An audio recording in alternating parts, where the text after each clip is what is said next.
Got a serious storm out there. The track is boding right now a little bit better for us. Outside, some folks out skating right now.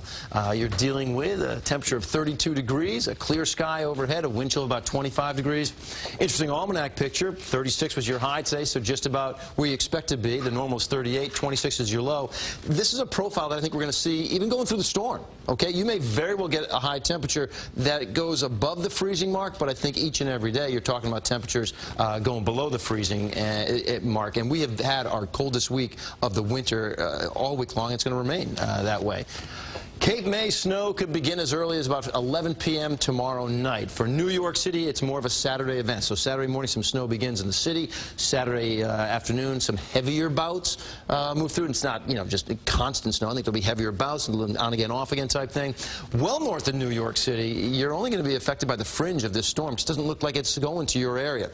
Now, winds, we talk about how this is going to be a concern. Take a look at these numbers.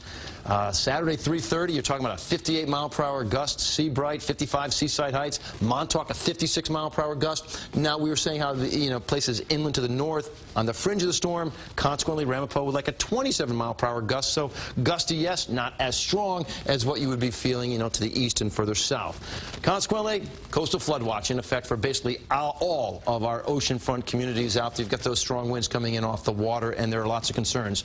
Surf along the Jersey Shore could be 8 to 12 feet is what they're projecting. Gusts up to 60 miles per hour. Beach erosion. If you're along maybe the South Shore beaches, you're talking about the surf heights forecast right now at 4 to 8 feet. So maybe not as severe there as what we see for the Jersey Shore, but still an issue on all of our coasts around the area.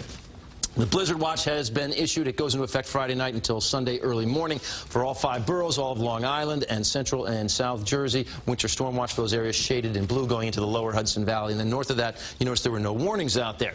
Here's our storm as of right now, and it is forecast now to exit the eastern seaboard a little bit further south than what we were thinking yesterday. Numbers in our area, I'm going to stick with that 4 to 8 inch range around New York City, but the 12-foot range still not too far away. Could even be nipping at a little southern tip there of Staten Island, and then a foot or more as you're pushing down towards D.C. and into the Blue Ridge Mountains of Virginia. So here's how we see things number-wise across the board, but I was telling you yesterday, I don't think anybody's going to be talking temperatures. You're going to be talking about this storm. 34 degrees for Friday, 32, maybe even 33 on Saturday, but notice your lows are below freezing, so it's a snow issue out there. I certainly think there could be some mixing along the shoreline. As far as going inland, north and west, does not look like it's your storm. If there's a wobble in this track, I'm going to let you know as soon as I know, but as of right now, if it's going to exit the area around, say, the Outer Banks, you've got to go further south to find the big numbers. Yeah, next big update is when? I'll have more information for you at 11 p.m. tonight. 11, okay.